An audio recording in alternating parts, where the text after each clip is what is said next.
আচ্ছা, আমরা কোথায় বাস করি? অবভিয়াসলি পশ্চিমবঙ্গতে। তো আমার মনে হয় না আমরা পশ্চিমবঙ্গতে বাস করি না, আমরা ভাতাবঙ্গতে বাস করি। কেন বলছি? আমাদের এদিকে মুখ্যমন্ত্রী মমতা বন্দ্যোপাধ্যায় বলছেন যে না, লক্ষ্মী ভান্ডার 1500 করে দিয়েছি, এবার নাকি যুব সাথী দেবো 1500 টাকা করে। ঠিক আছে, মানলাম, খুব ভালো কথা। এদিকে আমাদের বিজেপি চাচা বলছে আমরা ক্ষমতায় এলে লক্ষ্মীর ভান্ডার 3000 টাকা করে দেবো।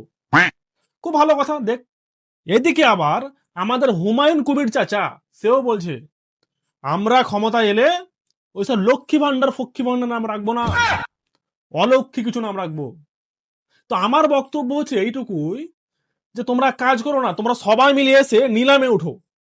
নিলামে যে বেশি বলে লাগাবে ভাতা দেওয়ার, তাকে মানুষ ভোট দেখ। না, আমি কি কথাটা খারাপ বললাম? কিন্তু আমার ভাই একমত, যে বেশি ভাতা দেবে তাকে আমি ভোট দেবো।